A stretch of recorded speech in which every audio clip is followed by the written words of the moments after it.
Hi guys, welcome to the Liberty Bunker. Today we have a special guest interview. Today we're joined by Kierran Stevenson. Kierran was the man who was sent to prison for 12 weeks for taking pictures inside a UK hospital during the lockdown. I made a video of this at the time where I thought 12 weeks in jail seemed a particularly harsh sentence when many similar offences carried a fine or no punishment at all. This Facebook post, which to an extent questioned the official media and government narrative, seemed more akin to actions we would expect from the Chinese government rather than here in the UK. Kierran, thanks for joining us. Thanks for having me. So Kierran, talk us through what happened on the day, what led you to the visit to the hospital. I believe you did one Facebook post initially saying what you were going to do, and then you obviously had the big controversial one which ended up obviously landing you in the trouble. So what happened that day? Talk us through exactly what went on there. Well, from the start of this whole corona pandemic, I'd always had my doubts and done a little bit of research here and there, come to the conclusion it was the brainchild of Bill Gates from start to finish, knowing that he funded the Pirbright Institute, knowing that he was part of it from the get-go. I knew he'd also have the cure as well. Obviously, there was something there that was killing the old and decrepit people, you know, or you know, less mobile, less healthy of us lot. And my mum had been stuck in Lanzarote for the time because she was stuck out there and she weren't allowed to travel back. She was getting hold of me on the phone and she was just basically regurgitating everything that the tabloid newspapers had said about, you know, how it was like Armageddon, apocalyptic, everyone was dying, everyone was trapped. And I couldn't get it through to her how, like, it wasn't what she was saying it was and how she was reading it. So after, like, usually being the type of person that reads into a lot and researches and does a bit of, you know, work behind the scenes on what is actually going on, I thought, for once, I actually have a chance to go and see this for myself. Rather than just posting about it, reading about it, I can actually go down there and actually have a look, as it were. So that's like basically citizen journalism. So I mentioned this, I think when I messaged you at the time, I mentioned that if you had, say, been from the Telegraph newspaper or the Times, actually I think I mentioned that in the original YouTube video made in April, that had you been from like an official journalist, none of this probably would have happened. You would have been a journalist going about your business, investigating what you believe is not the truth. Is that how you see? Do you see yourself as like a citizen journalist? Because everybody is, you know, I have this YouTube channel as a platform for me. The world's changed with Facebook, with YouTube. People can just go out and they can record, they can verify what they see as being fact or fiction. Well, yeah, that's exactly what it was. I thought, you know, for once, I can give my own, like, you know, I wouldn't even put any opinions into people's heads. I'd let them decide from what I'd filmed only. Because not many people had caught on, neither the police either. But in those posts, I'd actually gave a link to my Snapchat. And I'd actually filmed on Snapchat around the hospital. So, like, I wasn't even telling anyone what to think. I was saying, right, there's no antibacterial sprays, there's no masks on anyone. In the canteen where there was probably over 50 nurses, none of them was distancing. None of them looked very down in nature because of this impending, you know, illness or disease that had come over us. It was all too jovially, as it were, you know, and none of them had got the script that you know, the papers have been getting. Yeah, so for me, like, the jury's still out for me whether it is the pandemic or what the full motive is behind it. I've definitely come to the opinion there's certain special interests that want the lockdown to continue. If you're a big multinational corporation like McDonald's, you're going to ride this out. If you're Jenny's Greasy Spoon on the corner, you're probably bankrupt to this point. So there's obviously certain special interests that I have a big vested in, like Big Pharma, of course. Like, they're pushing for this vaccine, which is so far away that the economy is going to be in ruins. You say, like, McDonald's will do well out of it, but just people with small businesses. I think you're self-employed, are you? Yes. Yeah, so I was self-employed. I've actually just got a regular job now, like PAYE, just because I see what's happening in the economy at the moment. My self-employment business was just going out the window with the lockdown. It just wasn't going to continue. But one thing that, like, is verifiable fact is at the time you made that Facebook post and the Snapchat, they were telling us that the death rate was 3.4%, which would have been, like, if you're talking 3.4% of the UK population dying, that would have been like pretty much doomsday. But now they're telling us it's like 0.1% or like 0.1. You know, it's what I think that the evidence that you came to by going around the hospital was probably a much more accurate picture than anybody in the mainstream was given at that time. Yeah, well, this is it exactly, and none of that was, my opinion or what I was saying was of what it was. It was all there for all to see. There was literally nothing that was going on there. Or, if anything, they had harmed more, terminally ill people who they were kicking out of the hospital to make space for these, invisible, victims, as it were. Yeah, I think over time, when the final, obviously, as long as they don't just sweep the whole thing under the carpet and you're almost banned from even talking about COVID sometime, which they may do. But I think when people look back and we start getting the numbers of how many people are going to die from, easy operations, easy, like preventative measures they could have done from dying, all those people are going to suffer. You can't even describe, like the amount of deaths are going to be compounded. It's crazy. I think like it's mad because, like you say, they are going to sweep it under the carpet, and with the riots, Black movement, Black Lives Matter movement, it was something else to get us to forget about their cock up, as it were, and how they had just got so heavy-handed over something that was so minimal, as it were. Yes, there was a disease, but coming from the virus strain, it was no more than what the flu had been doing this time around anyway.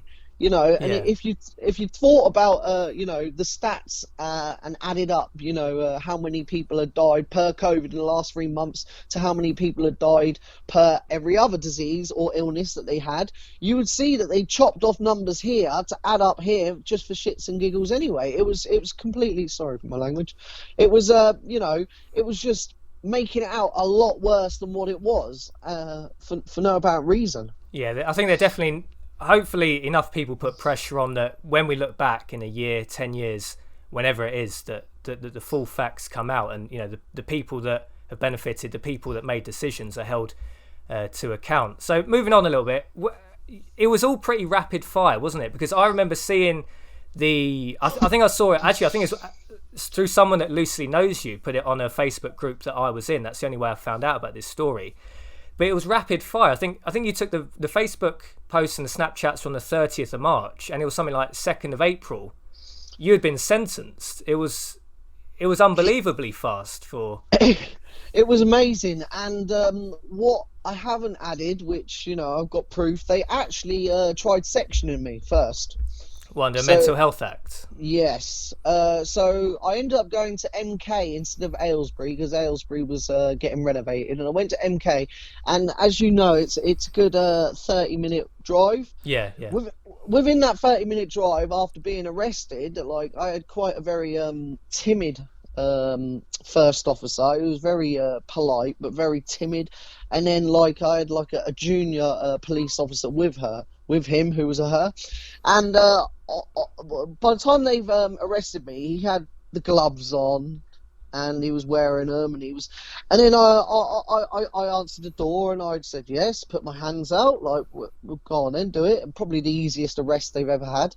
I got in the car and they say don't say anything otherwise it'll be held against you. Well, I thought screw that, I'm going to talk like I would talk to any Tom, Dick and Abdul, and I'm going to tell them exactly what I think. So after going through everything that I briefly spoke to you about and what I've researched beforehand, slowly but surely his gloves are coming off as he's driving, and he's thinking, well, yeah, I don't really need these.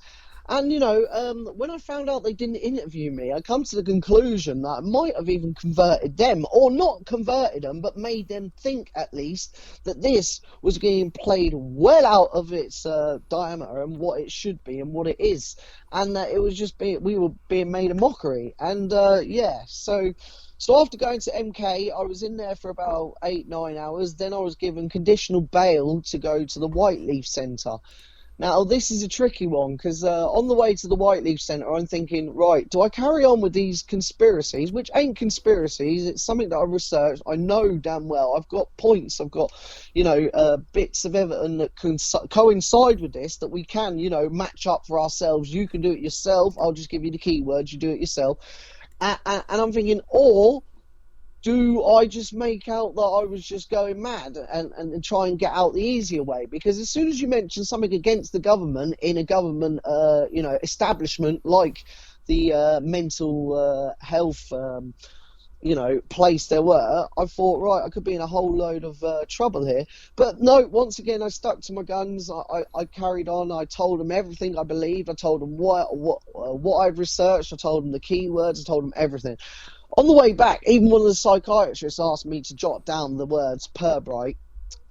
She asked me to jot down what the original word of COVID meant. Chinese originated virus, infectious disease. They were more interested in what I said and were quite, how can I say, rejuvenated by the fact that someone was, up and about and awake and seeing what's going on, as it were, and willing to, bring them to the book, as it were, because enough people were just rolling over going, oh, okay, it's COVID, I'll wear a mask, I'll not go out, I'll not see anyone, I'll not do anything, I'll, sack off all my, freedom, free will, as it were, for the greater good of what someone's telling us, and, so after going, getting discharged from there, I was then, bailed to my house. It was about 11 o'clock at night after I left there, and I got a police escort, and it was another woman this time. She then turned out to be my prosecuting officer. She was very abrupt and quite a angry woman, as it were. Already angry before she'd even spoke to me. She was angry, and right, I'm driving you home. Right, you're going to be in your house. Don't go to the hospital again. I'm not really going to, it's not like top of my list to go there again. I wasn't that excited to go there in the first place, to be fair. Then next thing, I had my interview. As I say, in the interview, I didn't want a brief or anyone, because I thought what happened. I'm going to tell them exactly what I done, how I done it, and if they want, I'll tag them in the post. I'm really not that bothered. It was what it is. And then in the interview, she kept on trying to push to the side of you harmed or you threatened or you scared, and I was like, well, no, first and foremost, whether I believed it or not, I was going to keep and respect to the 2 meter distance without a doubt. I was not going to make anyone. You followed all the social distancing practices. Most definitely, because you have to think, whether I believe this or not, you have a load of citizens who ain't so awake or aware of these things. Now, I'm not one to push my beliefs, or because I don't believe it, onto them and make them feel uneasy. If they feel like they need to keep 2 meters away from people because they might, well, I'm gonna respect that, because that's down to them. That's their feelings, Obviously, given half the chance, I'll talk them out of it, explain ways about it, but I'm not going to put them in discomfort before they even know what I'm about. I just there was no way. And did they give you any hint of what the punishment would have been? Did you know it was going to be as well? Presumably, you must have thought when you got the 12 weeks that's quite a draconian punishment for just taking a few pictures inside what is it normally a public space. It shocks me, yeah, it did. It also I'm not a career criminal. My last involvement with the police was 2008, and it was a caution. So I'm not like that kind of person. But it was kind of mad because in the interview I kind of said it all, and I was like, no, that's how it is. That's how it is. And she was trying to make out there's some kind of intention behind it, and I was like, there wasn't. It was just for showing what's there.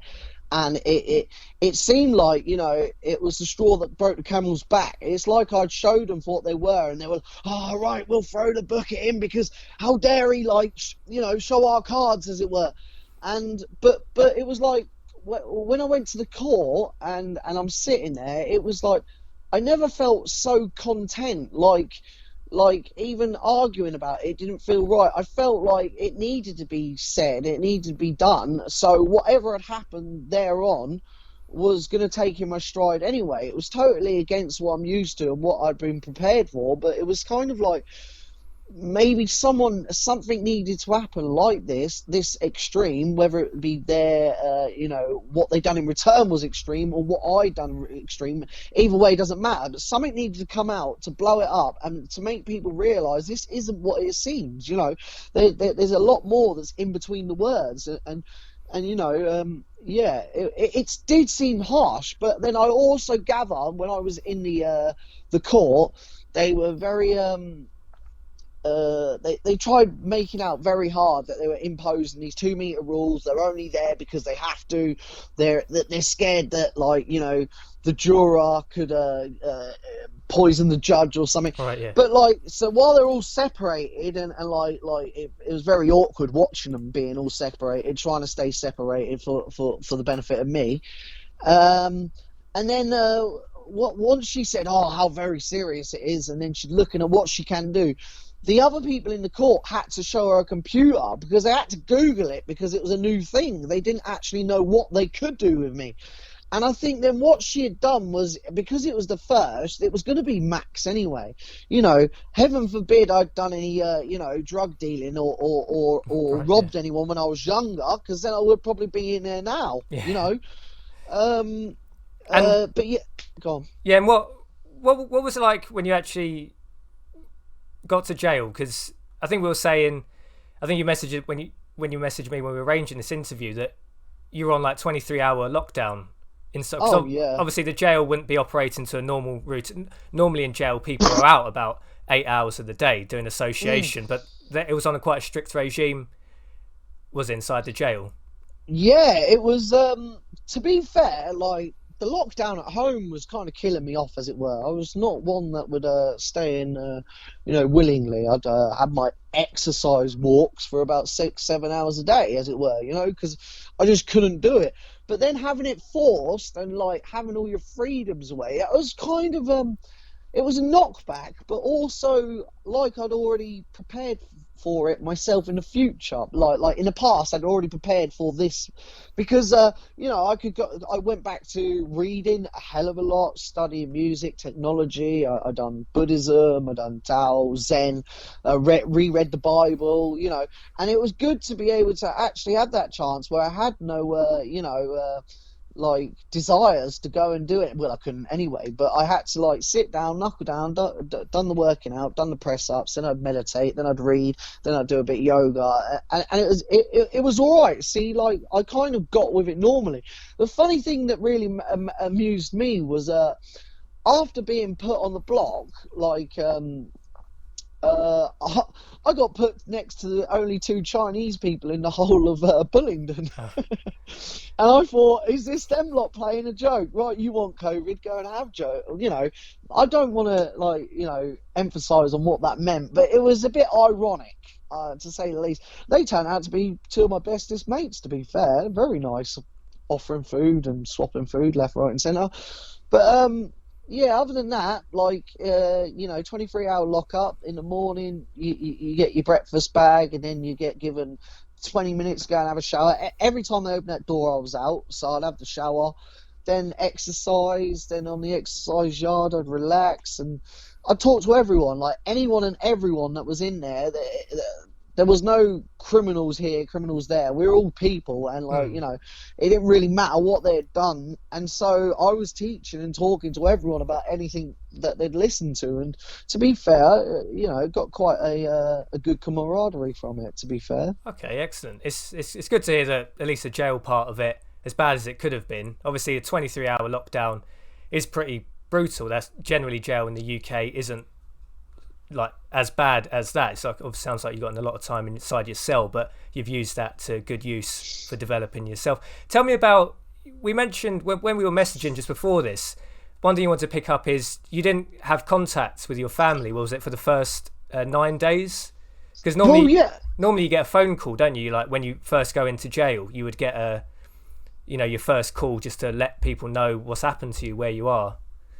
Do you know what? It seemed like the more placid and easygoing you are, the more they take the mickey out of you. It seemed like, because after I'd gone in straight away and I'd spoke to, like, the head honcho of introduction wing, it was like, oh, you're all right. Yeah, you seem like a nice person. You don't look like you'll give us hassle. And I said, well, look, I love everyone, man. We're all in this together. I said, look, as long as dropping the soap thing doesn't happen or anyone robs off me, then I'll fight for my life. But as long as none of that happens, I'll be the best prisoner you had, And with that, I think I kind of set myself up, because then they didn't give me a key worker. They didn't give me an introduction. I'm thinking, I've never been jailed before, but they're not giving. So everything I had to kind of learn as I was going along. Sometimes it was like, right, this is what this is, but then you'll need to do this. But you can't ask them because it's lockdown. So you need to write on a piece of paper and then ask them. They call it a general app form. Well, I filled out a general app form for about 15 different things and only ever got one reply. So even your only last port of call to actually get any sense out of anyone of knowing, anyone who can do anything about anything, even that doesn't work. So you just left your own devices. I think that was the worst part about it. But yeah, with the phone, as it were. So because of COVID, they gave everyone their own phone to plug into your modem. Well, my modem had been broken from the moment I went in there. I told them, they told me they'd remove it, they'd move cells, but they didn't end up moving my cell either. Then they said they'd give me another phone. They didn't give me a phone. This is after about 3-4 days. Then when they said, oh, you got a phone, you can come outside for half an hour, I said, well, I've got no numbers because you've got my phone. I've got no numbers for anyone. I don't know how to get anything out to them. And all the while, I didn't know, but my family had been ringing everyone up, ringing Aylesbury Prison, ringing MK Prison, and no one's told them anything or where I am or what I'm doing. And so for a good, 9 days and that, everyone thought that I was just missing and no one could explain it, other than they knew I'd gone to, they knew I'd been arrested, went to a mental health hospital because I went home to stay and then I went back for bail. But then that was it. So no one knew anything of the sort, And it was a bit weird, and my family thought, oh, Kierran knows too much. They bumped him off. Which was quite funny. But in hindsight, yeah, it's a bit of a worry at the time, isn't it? Yeah. Yeah, you could have been picked up by a security agency or MI5, and anything could be going through people's brains, if there's no contact. Because normally people go into jail, the first thing you get is at least one phone call just to let people know you're safe and bits and pieces like that. So it seems like you've been let down by the system. I would have thought you've been you're not obviously you're not the highest of highest criminals, but someone that's been in the newspapers fairly, pretty much all the mainstream media did at least run the story. It might not be in front page, but the Daily Mail, I think the Sun, the Mirror, they all picked up on it. So you would have thought someone who's had media exposure, they would make sure that you're ticking all the boxes. You got your first call, your modem works, they're playing everything by the correct procedures. I kind of thought that might have happened because they did know of me as such a little bit, but then they started digging a bit too much and started the screws would ask about all the filming that I've done in the past, and I thought, oh no, here we go, because I'm going to put myself out, because they know the people like the gangers on the side, and if they got any problem with anyone, they pay them money and they go and duff them up. It all goes on. So I kind of did get a bit worried because of that notoriety. But then, on the other hand, it wasn't nothing that I'd done to better myself or anything. It was to let everyone know, let's stop getting scared. Let's pull ourselves back and realise this isn't what we're being told. Let's reevaluate what's actually going on here, rather than look at the speculation. Let's look at the figures and look at the facts, and from people with nothing to gain, but everything to lose. They're kind of the people you need to listen out for, rather than these papers that are selling the fear and sensationalism. Yeah, and obviously you've come away with that with quite a long sentence. I mean, many other people that have been charged or convicted on similar grounds for the Coronavirus Act, they've had these charges and convictions overturned up until now. Is this something that you've looked at, or because pretty much everybody's had their case reviewed up until this point, has had it overturned? I mean, I think one of the convictions was, I don't know if it was a charge, I don't know if you actually got convicted of it. One was for public nuisance, wasn't it? I think actually taking the pictures. Then the other parts of it were under the Coronavirus Act itself. Yeah, so one was public nuisance because half my Facebook people lost the plot I and mean, they were tagging. when you're in the hospital, obviously the public nuisance part of it, that's presumably being in this public space, the hospital, and supposedly being a nuisance. I mean, were there any signs? Did anybody try and stop you going into areas? Did they say you're being a nuisance? You know, you need to get out of here. Was there anything like if I was to go outside and conduct myself in a manner that I thought I was being a public nuisance, I would think someone would come up to me and say, "Can you stop that?" Or it'd be fairly obvious what you're doing is causing like panicking people around you. Did it feel like that? Well, first off, when I rocked down there, I decided to go into entrance 3. It was more open, and as I turn up there, I see that they're getting some renovation work on the entrance to entrance 3. So the entrance 3, which is like a little hallway that leads next to the cafe, was actually closed off with some temporary barriers, and there was a door on a passageway that doesn't usually been open, but it's been left open, and that was open for that. So I walked through. So yeah, there were no signs at all. There was no signs at all because I've always said, if there was signs or something saying I couldn't be there, I wouldn't have gone there, or at least I wouldn't have posted that I was there. I would not have incriminated myself. I know that much. So yeah, so I walked in and then I could see it was just like something out of a ghost story. It was just empty as hell. Like there was not even just the general consensus of people being there, let alone like a hospital. And so anyway, as I'm walking down, I come to there's about 6 people all like strategically placed around the waiting room, and a security guard, and he's chatting to a bird who's of like a woman's prison. She's got a prisoner with him, and he's chatting her up, having a laugh, giggling, and he didn't even notice I was there. Like, right, I've got no ailment about me. I've got no bandages or nothing. I've walked in with my phone like this, and I sat down. I'm filming like this, and he doesn't notice I'm there. He's not looking. No one gives a damn that I'm there. No one, I didn't turn no eye. I thought, I'm getting bored of this. I'm going to get a cappuccino. So the security at this point, they're not really taking it seriously. This idea that it's only patients should be in there, like that.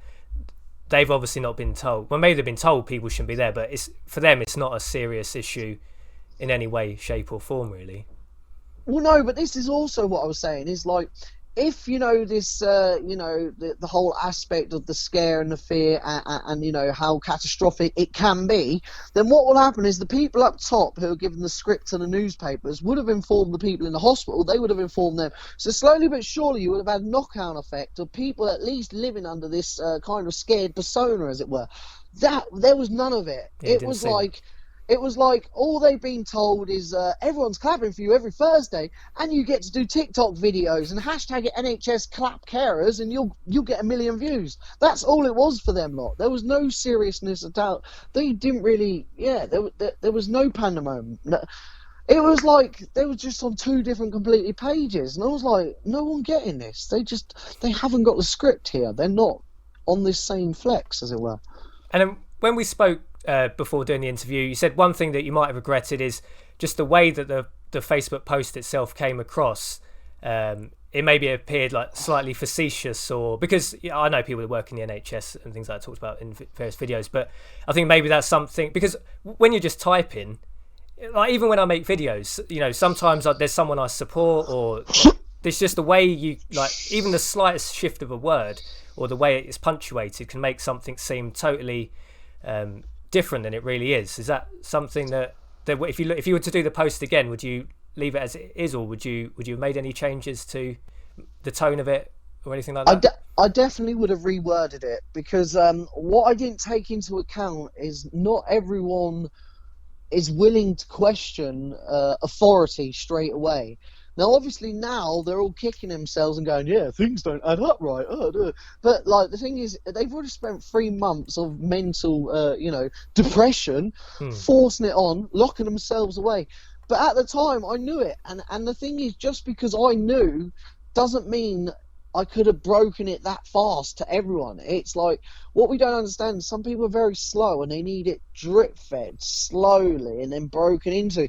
Whereas I like took it as my whole like Facebook populace were kind of on my level straight away and could take it as brutal and as honest as it is. But sometimes I think, you know, you need to fairy tale this stuff and you know, make little rhymes. Like when I was in prison and like, you know, I've never wrote raps before or anything, but I thought, had I just stuck it in like a rap, stuck Stormzy's name above it, everyone would have understood what it was. It would have sold out massive, and they would have been rapping how it was, you know, a load of codswallop from the start anyway.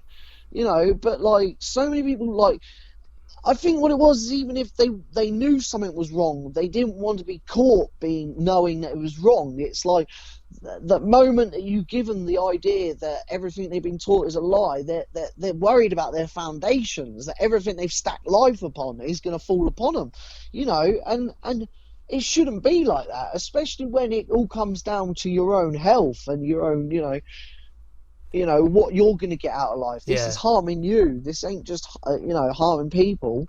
Do you think then that the public opinion on you shifted? Because obviously the mainstream media is just the mainstream media. They will just pick a target and go after them. But do you think the some of the people that were critical of you then back in April, do you think, have people come up to you, or have you, as a general sentiment, that when you get feedback from people, maybe people that aren't your friends, but in a wider circle, do you feel that there has been like a softening? People that may have previously been a lot more critical of you now, like 3 months on, and looking back, and people realizing that it's not 3.4% of people that die, it's, you know, 0.1% or something like that. Do you feel that the sentiment shifted? I kind of like, when I was in jail and people told me there was death threats and of the sort, I knew from then that it'd only be people who didn't have a clue and people who couldn't pull it out the bag if they wanted to. I knew that it'd be all hearsay. Like, and when I come out, I was more than happy to meet anyone who disagreed with me and, you know, to speak about it or anything. But yeah, like you said, I've had more than a fair few people saying, on that post, I tore you apart, but you know what? I'm not saying what you did was right, but I've seen a lot of stuff right now, and even I'm questioning it. Yeah. And I thought, well, that's very nice. And you know what? Whether she's like, whether they'd wrote that themselves, I knew that was the general consensus with 95% of them. There's no way. Just some people don't like to say they're wrong. They cannot say that they were wrong. They have to, you know, always be right. And so, you know, and I don't blame them for it. And I also know that a lot of these people who you know, detested it and were annoyed by it ain't now, but they won't tell me that they're not, because they have to hold on to what they think is right. Yes, you know? I think so. I think there's a certain segment of society that's so dug in a corner that they can't give up on, they can't shift opinion. Once some people dig themselves in, you know, then that's them. They're kind of set. I mean, I think my thoughts are that the government advice has definitely been inconsistent. I think it was only a few weeks before you were convicted, Boris Johnson was joking about he was going into hospitals and he was shaking the hands of people with like confirmed people with COVID. He was going in, he was boasting about shaking their hands, and that was probably only about 3 weeks before, you know, you get a 3 month prison sentence. So the media's just been in a frenzy, and like, credit to you, you gave an honest report from the ground, whether you want to call it citizen journalism or you just want to call it someone putting on Facebook just hard, like a picture is evidence. You haven't manipulated that picture. That's just a picture of a hospital as you saw it at that time.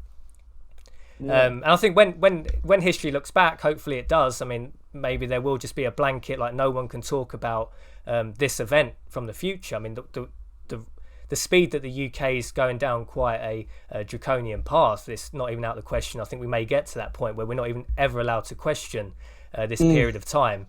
But I think if those are people that do look back, I think they'll look back with a disbelief that someone was given 12 weeks in jail. You're saying, like, you maintain social distance, you've only gone to a hospital, you know, public space, and taken pictures, and for such a hefty sentence, I don't know. I think people in the future will look back on this time as just being wild, really. Yeah, and I think, like, the worst thing was there's no, like, past reference for it. There's no time that you can say, oh, I remember this has been done like this before, this is what happens. You know, everything was off the cuff, and then because it was off the cuff and we had nothing to look back on and to relate it with, anything goes. It was like literally the government now say that you've got to stand up, walk around and touch your toes, and then everyone would stand up, walk around, touch their toes. And then like it was only like the thing is for me, I was thinking, first off, if it's an illness, that's fair enough. But then when you're going home and incubating it, you're making it stronger, more virile. You're making it like adapt and evolve, and therefore making it potent. So any of this isolation and incubation and, you know, distancing was irrelevant the moment you went to Asda with 2,000 other people. Who knows whether one out of them 2,000 people had COVID? But the moment we done that, all that at-home isolation was irrelevant anyway. So it was just, you know, in the olden days when you had smallpox, you had a smallpox party. Everyone got it. Get it over and done with, you know. And I think, if anything, that's what had to be done. And, you know, they were saying flatten the curve, but there was no curve to begin with. There was nothing. That's why Aylesbury adopted MK as their COVID hospital. But then Aylesbury still had Stoke Mandeville still had all the, the regulations and stuff in place just in case they did, which they didn't, you know. Yeah. And it just seemed everything was just too much. Yeah, go on. Sorry, yeah, no, it's just funny, mentioning with the flattening the curve, I think that's where a lot of people now are thinking maybe the government's procedures that they're doing on this aren't really stacking up, because we flattened the curve. I think at the moment only like something like 10-20 people a day are dying from it, so the curve has been flattened, yet, you know, presumably we're coming out of the lockdown now, but the damage done to the economy, the damage done to people's livelihoods, even their mental health, has been irreversible at this point. So yeah, I mean that curve, that flattening the curve, I think the last at least 2 months have shown that was never the agenda. It's been a lot more wild than that. I think you wanted to end on the poem/rap that you made from jail. Yeah. So I just I sat at home and I sat in jail, and I was just, there's certain things that would come up to my head, and I just wanted to have a few words if I could. Yeah. If you want to finish on that'd be great. Okay, thanks. Every saint has a past, every sinner has a future. If I sat and made my confession, now would it suit ya? I done what I done because I believe it was right. The masses will stay with the herd, but I'll rise and I'll fight. Every day of my life, I wish it wasn't true, but the powers that be are against me and you. Now I'm not evil, and I don't want anarchy, but there's a spiritual war, and it's for all to see. We need to join hands and come together as one, otherwise divided and conquered, and their deeds will be done. They have an agenda. Depopulation is key. AIDS, Zika, Corona. Now do you see? Journalists and the MSN, they ain't your friends, pumping you full of fear right until the very end. Why do you think they only print negativity? It all comes down to the neural receptivity. The more in fear and scared that we get, the more high chance disease and illnesses can set. News channels full of the fear and the pain. No wonder mental health is going insane. Bill Gates mouthing off saying he's got the cure. Shut up, mate. You've had it from the start, I'm sure. Google depopulation. Mr. Gates is at the top. Geez, what's it going to take for the coin to drop? Man, I can shout and I can rave, but unless we're on the same page, the shit stays the same. Man, I mean nothing more to unite my fellow souls. Peace, love and unity are my only goals. Sometimes you got to take a hit for the greater good, even if it means jail, sectioned or taken off the hood. They say every little thing happens for a reason. Maybe it's a blessing to do bird for a season. Clearing the head, reading, yoga and meditation. If it wasn't for the 23-hour lockup, you'd think it was vacation. You know when when you feel there's something you should do, just getting caught separates them from you. No one is born evil, that's what they say. Come with me, lads, I'll show you the way. Hopefully there's something we can all get from this. Learn to think for yourselves or you'll be led into the abyss. Oh, that's brilliant, Kip. Thanks for sharing your rap. Thanks for taking the time for this interview. I think you've given people loads to think about. It's good hearing your side of the story. I mean, I tried not to actually read too much of the mainstream media stuff about you before doing this interview, because I thought it would just put seeds in my head that I thought go into it. I obviously read your original Facebook post, and then just wanted to get your side of things, which hopefully people watching this can take away the things you've said, just get the other side of the story. I mean, you know, people shouldn't just listen to the mainstream media because we know their side, and it's good to hear it from yourself. So thanks for taking the time for this. Perfect. Thank you very much for having me, bud. Yeah, no worries. Wish you the best of luck, and we'll speak to you again soon, maybe. Sound. Cheers. Cheers. Bye. Thank you.